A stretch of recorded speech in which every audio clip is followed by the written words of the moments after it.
I'm going to come back into Joshua, though, because these two books overlap. That's not always the case with the Bible, is it? A lot of times there's long strands of time between books and even sometimes chapters. But Joshua into Judges, it's a seamless transition there. And it would seem that the end of Joshua has been added after the fact to help with that seamless transition. And that's something we've noted that we've seen on a couple of these books of the Old Testament here. But we'll note that as we take place. And essentially, the reason I'm saying that is we believe Joshua wrote the vast majority of the book of Joshua. The end of the book covers his burial and what takes place after his death. So Judges then picks up in the same place. So with that, if you would, turn your attention to Joshua, the 24th chapter. We're going to start in verse 18.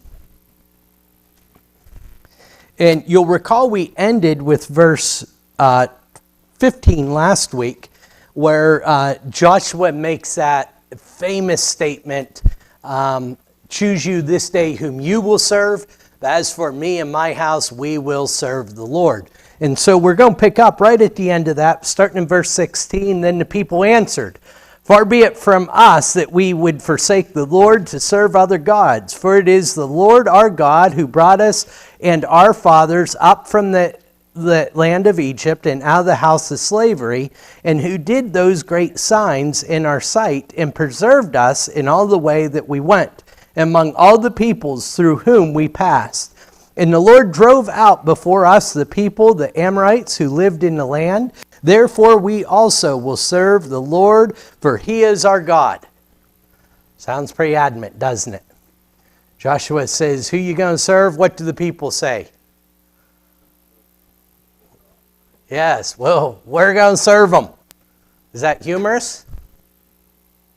It's laughable anyhow, isn't it? Because does it happen? No, it doesn't happen. Although in some regards it does. We're going to see here at the end of this book that it does take place. The people who are promising this do remain faithful. But that's one of the stories of the book of Judges that I think we want to note, that maybe it's not enough to be faithful. Maybe there's something more that God would have out of us. Maybe there's something more that is necessary than to be faithful. So with that, we'll continue on. Verse 19. But Joshua said to the people, you are not able to serve the Lord, for he is a holy God. He is a jealous God. He will not forgive your transgressions or your sins.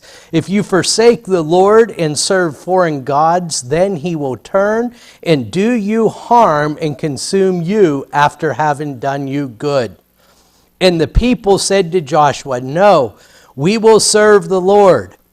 Then Joshua said to the people, you are witnesses against yourselves that you have chosen the Lord to serve him.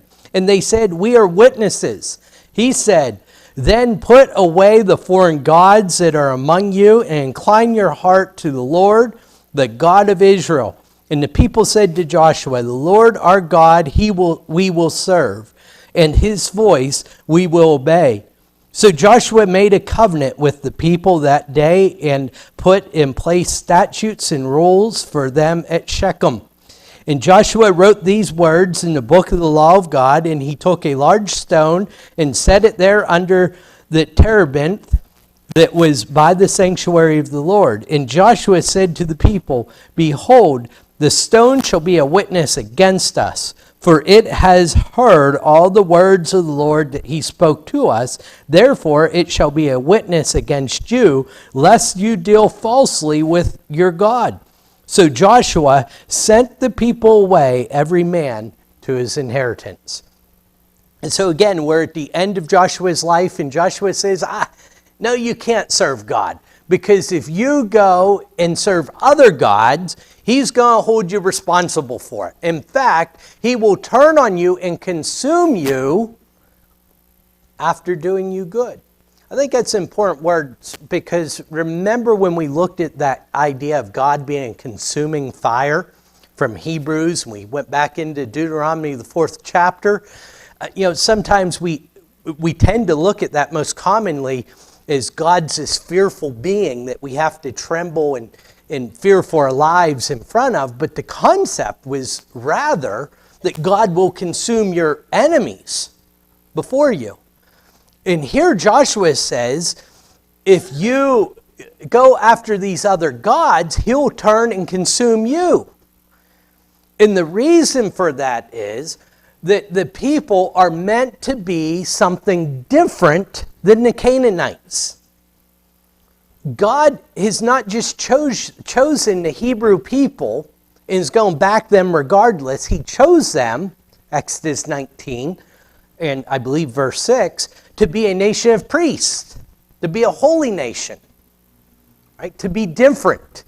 And so Joshua is telling them, you can't serve other gods and serve the true God. You have to be different and live differently than the rest of the world. And so they say, no, we will serve him wholly. And Joshua says, then you are witnesses against yourself. Did you notice there's two witnesses here? He says, you're witnesses against yourself.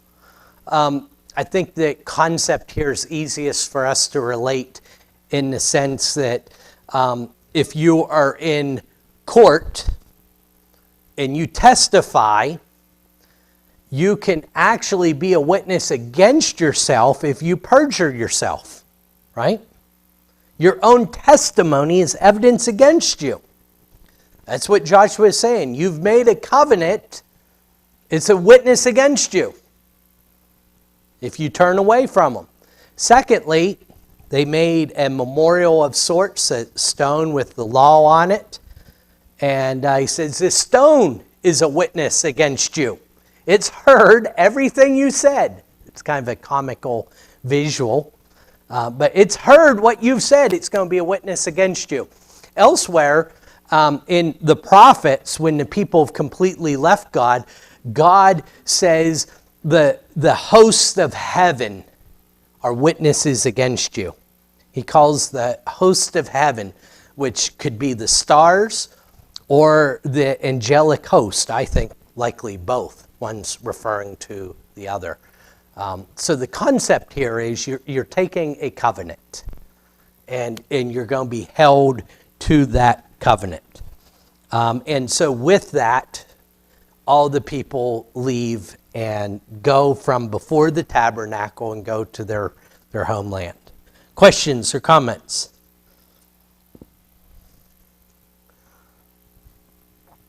Okay, continuing on verse 29, and we'll see an overlap, as I mentioned before, as we get into Judges.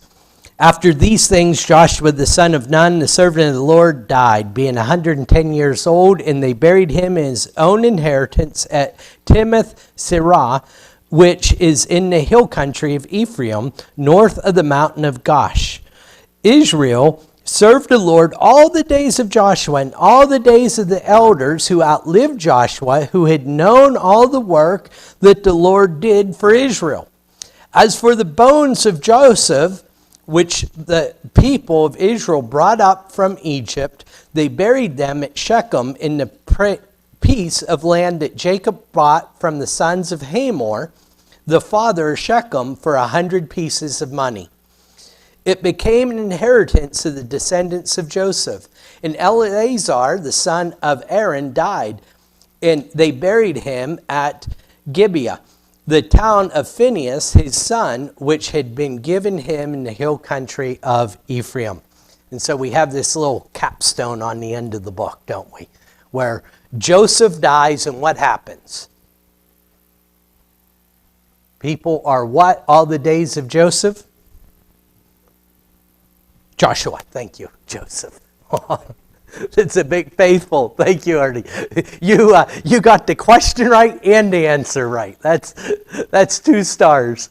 The people were faithful all the days of Joshua.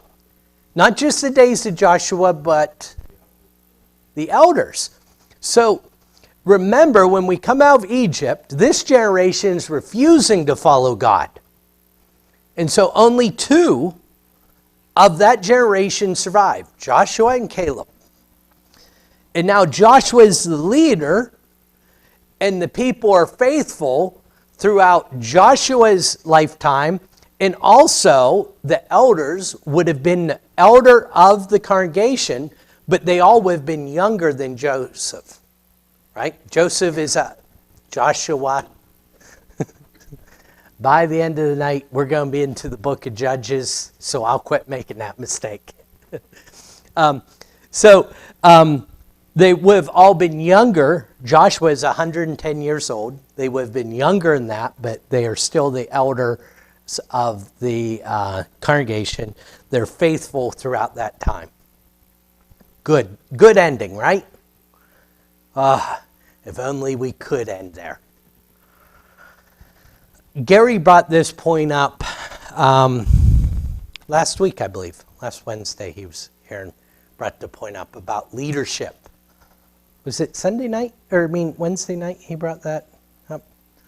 About the leadership and the direction of the church. Leadership is incredibly important. Under Moses, things went well. Under Joshua, things went very well. In fact, it outlived Joshua's life, right? I've experienced this. Amanda and I put effort in a congregation, felt like we'd made a lot of progress. There was certainly a lot of growth. And after we left the congregation, inside of under a month, it was back to almost where it was prior to us being there numerically. That is underestimating the impact that we can have on people's individual lives.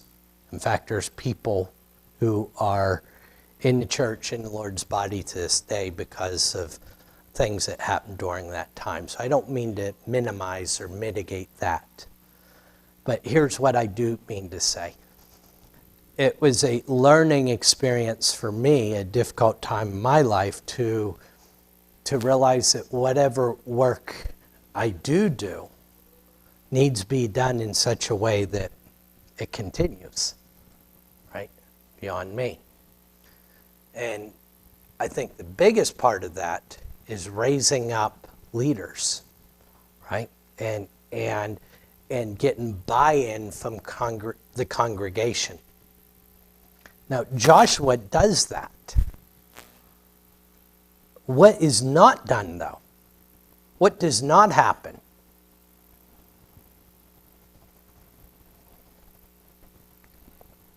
Because I'm assuming we all know the story, right? We know the next step. You turn one page over and things go downhill, right?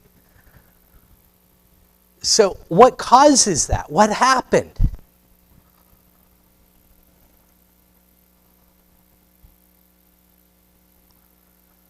Go ahead. Okay, priests become wicked. That's a big part.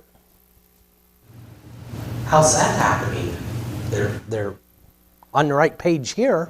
Go ahead. Seems like over time they forget what God had done for them. Yeah. Yeah, that's expressly stated in early Judges, isn't it? Yeah. Yeah, Joshua died. Yeah. And I think what doesn't happen, Jerry, is the next generation is not equipped to carry on the mantle. That's the difference between Moses' death and Joshua's death. Is we don't see a strong leader that picks up the mantle and continues on. I'm mindful of Deuteronomy 6. And while we're not given the details, it seems to me that because we're going to drop the ball in other ways, that they aren't continuing to do what God wants them to do. Deuteronomy 6 is all about put these things in your heart and do what with them? Teach them to your children, right? And to carry it on. Now, each individual makes their own decisions, right? And so collectively, generations make their own decisions, right? I think a call and a string I want to pull out for examination as we start Judges is what we're going to see early in the book, that the people, next generations don't know. In fact, it ends here with all them who knew. Verse 31, Israel served the Lord all the days of Joshua and all the days of the elders who outlived Joshua and had known all the work that the Lord did for Israel. That word know, we tend to boil down and make it intellectual. Sorry, you see I keep waving. I think there's spider webs on the bottom. I've got web on my forehead, and I'm really disappointing some spider somewhere. He was looking for a meal, and he got me instead. There it is. Not the spider, all this webbing. Leaving you presents, Kevin.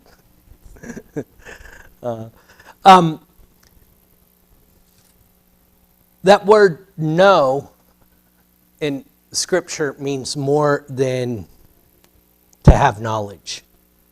It means to have a relationship with, right? And I think that's something that's relevant for us, for the next generation, which is perpetual, right? They've got to know that relationship. It's got to be real for them. It can't just be knowledge, right? That's something I think as a congregation we need to be mindful of. Questions or comments? All right. Who wrote the book of Judges then? You're amongst the best of thinkers, Bob. Because it's not self-proclaimed, is it? But it seems that all the most knowledgeable believe it's Samuel. There's strong evidence that it was written after the kingdom starts, so after Saul is anointed as king. The reason for that phrase, in those days there was no king in Israel and the people did what was right in their own sight. I mean, that has the earmarkings of being written from the perspective of being under a king, right? And you'll note that in the first chapter that it is that Jerusalem still has not been conquered. And that takes place at one of the first acts that David takes place, really before he's king. That's how he gains the throne, is by taking Jerusalem. So it likely is written while Saul is king. That puts it squarely on the feet of Samuel for most of it, and maybe Nathan finishing up the last of it by most accounts.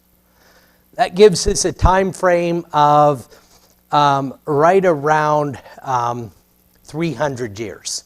If you add up all the years of peace and conflict, oppression and freedom, it comes out to be 410 years. The reason I said 300 is it would seem that likely there's overlap in some of those years. It's believed that from the Exodus, Scripture states that from the Exodus till Saul, there's 480 years. So that puts us in the ballpark there of 300 plus. I would say 300 plus years is the time frame of this book. Questions or comments on that? All right, I am going to show you a video, mostly because I'm lazy and partially because I think it's helpful. But it's about 7 minutes long, and then afterwards, I want you to tell me before we continue on how helpful these are for you. I find most of these to be very, very helpful overviews. So that's going to be a cost to seeing the videos. You have to give me some input. For those of you online, it will be streamed for you as well. And I do want to note that this is the Bible Project, so I want to reference them in doing this.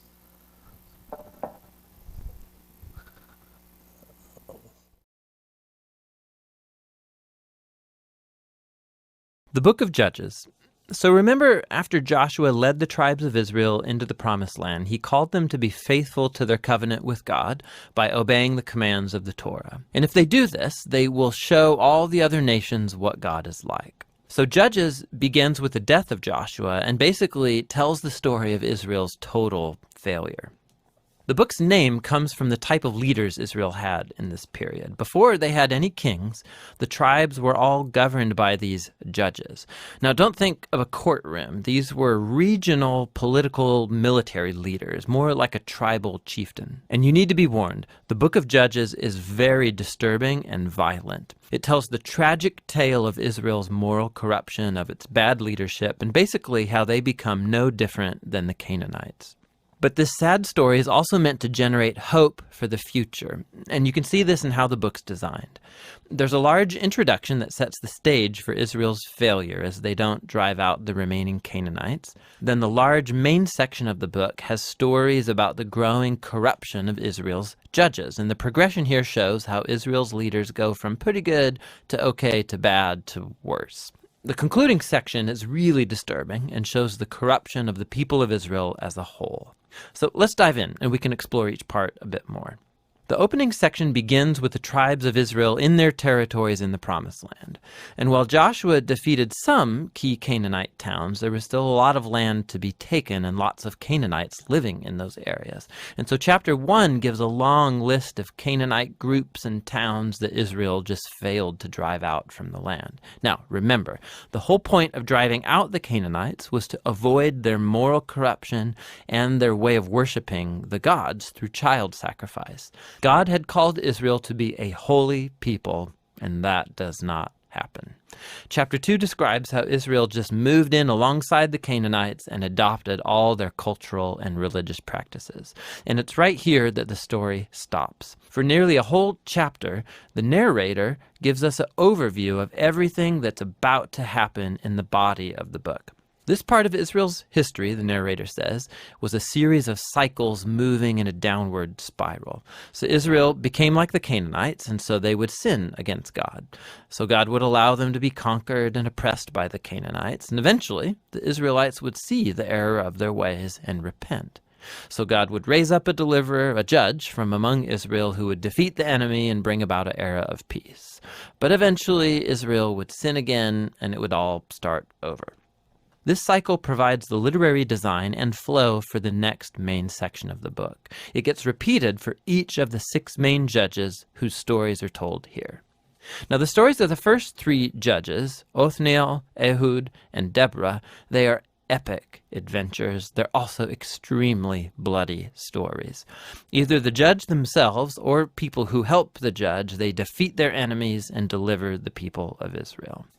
The stories about the next 3 judges are longer, and they focus in on the character flaws of the judges, which get increasingly worse. So Gideon, he begins pretty well. He's a coward of a man, but he eventually comes to trust that God can save Israel through him. And so he defeats a huge army of Midianites with only 300 men carrying torches and clay pots.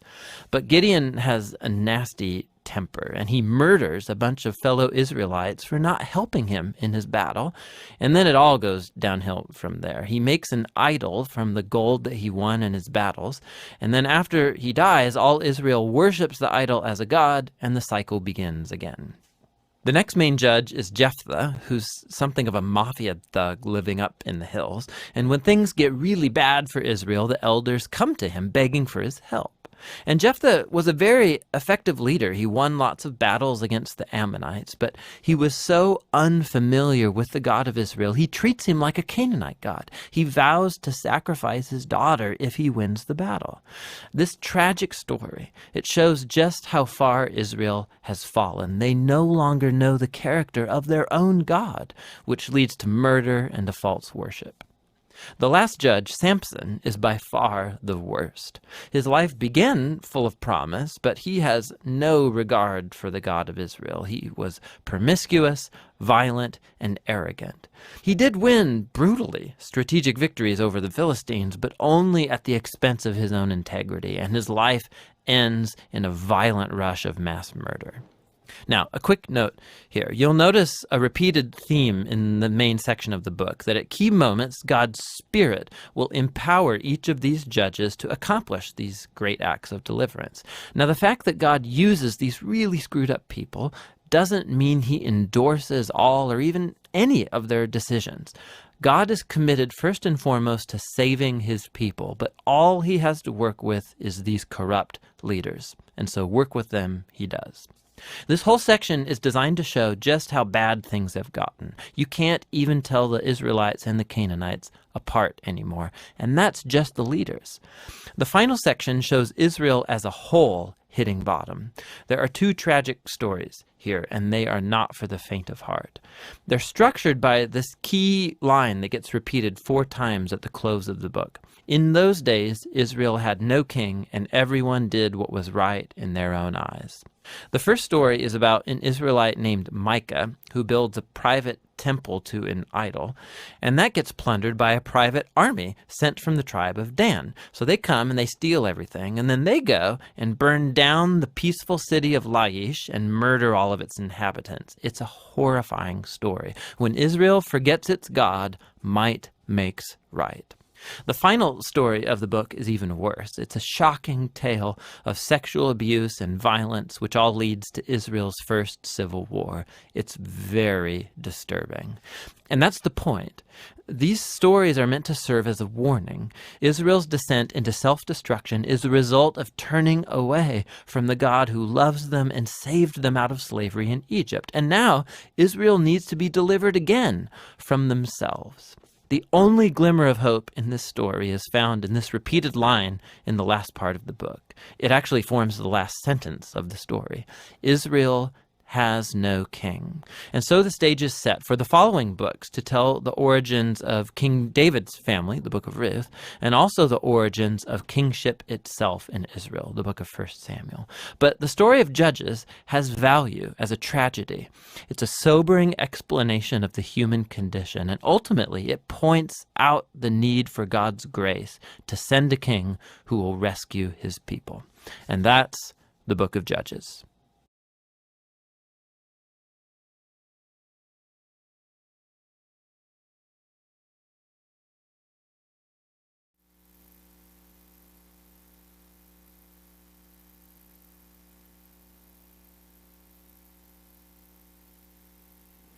Cut this volume, right?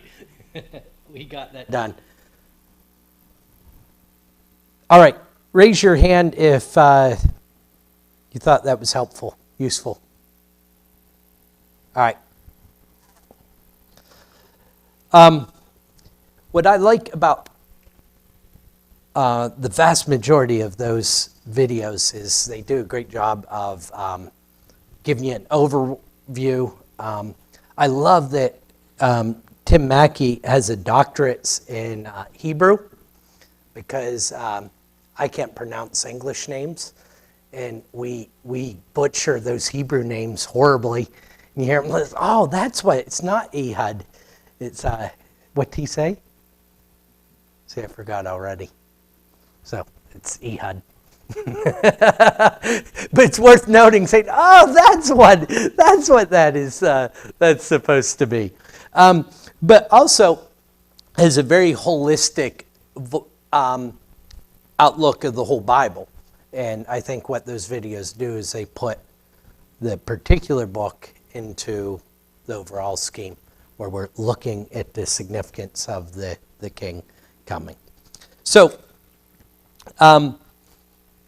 questions or comments before we start into Judges 1? Nope. All right, with that then, let's go ahead. Oh, you back with us, Russ? I didn't know if we were about the same time. All right.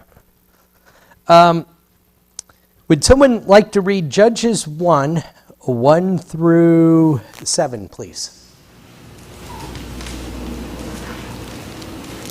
Everyone's glancing to see how many names there are. There are some names. There are some names in here. After the death of Joshua, the people of Israel inquired of the Lord, "Who shall go up first for us against the Canaanites to fight against them?" The Lord said, "Judah shall go up. Behold, I have given the land into his hand." And Judah said to Simeon, his brother, "Come up with me into the territory allotted to me, that we may fight against the Canaanites, and I likewise will go with you into the territory allotted to you." So Simeon went with him, and Judah went up, and the Lord gave the Canaanites and the Perizzites into their hand, and they defeated 10,000 of them at Bezek. They found Adoni-Bezek at Bezek and fought against him and defeated the Canaanites and the Perizzites. Adoni-Bezek fled, and they pursued him and caught him and cut off his thumbs and his big toes. Boy, we're right at it, aren't we? Welcome to the book of Judges. Verse 7, and Adoni-Bezek said, and now we're going to get a little bit of context to why that happened, right? Verse 7, 70 kings with their thumbs and their big toes cut off used to pick up scraps under my table, as I have done. So God has repaid me, and they brought him to Jerusalem, and he died there. So, again, you're in the book of Judges. This is what it is. And by the way, you heard Tim's comments on Samson. I've used Samson a couple of times for youth lessons, and I read it and I read it again and I read it again. And boy, there's a lot of filtering that takes place to make any of these judges a youth lesson. So we get off, though, overall to a pretty good start, don't we? You're going to see this trend for at least the first half of the first chapter. And if you were just reading through from Joshua and you read that the people are faithful, you'd say, oh, they're continuing on and everything's going well. What we're about to see in just a few moments is that Joshua is still alive, right? This is not a continuation. This is still coming back to the end of Joshua's life. And so we're going to get that strong contrast between the two. Again, there's this battle. Judah says, "Come up with me," to Simeon. Now, remember, these are tribes, not individuals. And help me fight for my territory, and I'll do the same with you. Verse 6 is interesting to me, that how much, when we lose cultural context, how absurd things can be. Because chapter 6, they catch the king and they cut his thumbs and his toes, big toes off. And you're like, why in the world would that happen? It's absurd, right? Well, the very next verse, it makes sense. And to the people where it happened, it made sense. This king had captured 70 other kings, did this in part to humiliate them, right? Those are the digits that are most important to us, most useful to us, and used them as lowly servants to keep them around, to humiliate them. And so, having that cultural context, that's exactly what the tribe of Judah does to this king, is bring him back. It says he died there at Jerusalem. I don't think there should be an assumption that that happened quickly. He likely lived some amount of time there as a humiliated servant and then died. Questions or comments? Now, by the way, that cruelty wasn't what was ordained either, was it? It was drive the people out. We're getting kind of creative here as the Hebrew people. Starting in verse 8. And the men of Judah fought against Jerusalem and captured it and struck it with the edge of the sword and set the city on fire. And afterwards the men of Judah went down to fight against the Canaanites who lived in the hill country and Negeb and in the lowland. And Judah went against the Canaanites who lived in Hebron. Now the name of Hebron was formerly Kiriath Arba, and they defeated Sheshai and Abimam and Talmai. And then Bob is going to read for us verses 11 through, I'm teasing you, Bob. And so what follows is this long list of territories, right? And it's picking up again in verse 22. The house of Joseph also went up against Bethel, and the Lord was with them. That phrase, and the Lord was with them. We're seeing that a few times in this first chapter. Verse 19, I didn't read this far, but verse 19 is talking about Judah. And the Lord was with Judah, and he took possession. So we see this idea that they're continuing to push, even once they're no longer operating as one unit. They're now in their own territories, and the Lord is still with them, and they're driving the people out, right? But they start to get hesitant. And that's what takes place the end of chapter 1. Questions or comments before we pick up? We're going to pick up in 27, actually. Nope. Okay. 27.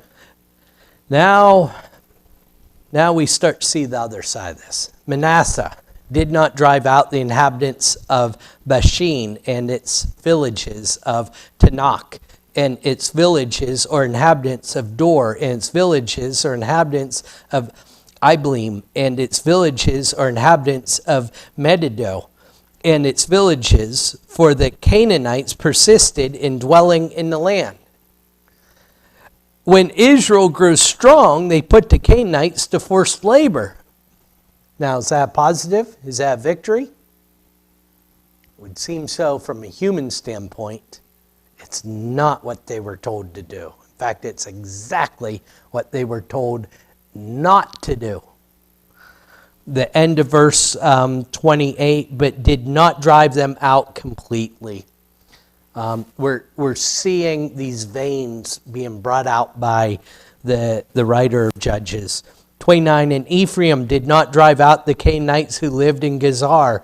And so the Canaanites lived in Gezer among them. Zebulun did not drive out the inhabitants of Kitron or the inhabitants of Nahalo? That was Nahalo. We're going with it. Don't ask me to do it twice in a row, same way. So the Canaanites lived among them, but became subject to forced labor.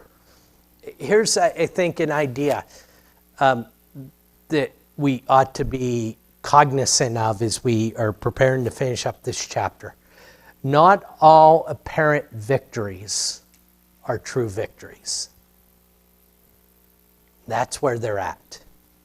They're confident, they think they're on top of the world, but they are laying the roots for ultimate destruction. 31. Asher did not drive out the inhabitants of Acco, or the inhabitants of Sidon, or Alab, or Exib, or Helba, or... Okay, Bob, it's your turn. Verse 32, so the Azarites lived among the Canaanites, the inhabitants of the land, for they did not drive them out. Naphtali did not drive out the inhabitants of... And then we have the list of inhabitants, places they did not. Notice the end of 33. Became subject to forced labor to them. So they're oppressing them. They're putting them into submission, but they're not driving them out. Verse 34.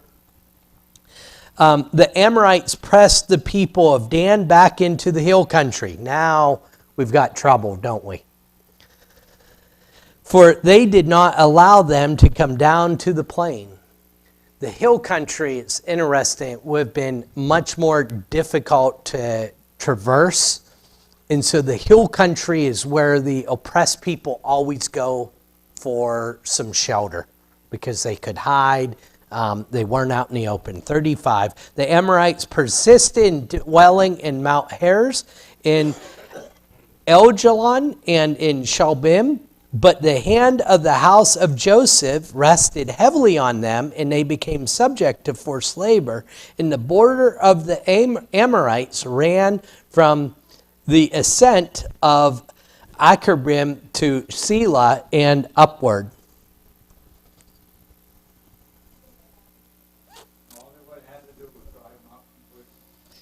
That's it. That's it. I want to make sure I didn't miss the part about the iron, the chariots of iron, but if I did, I'll recap that next week. Bob, great capstone for the lesson tonight. All they had to do was do what God told them to do. They were well on their way. They fell short, right? They fell short. And ultimately, the biggest loss with that is exactly what our video brings out. They end up looking and being just like what they were supposed to get rid of. 19. Thank you.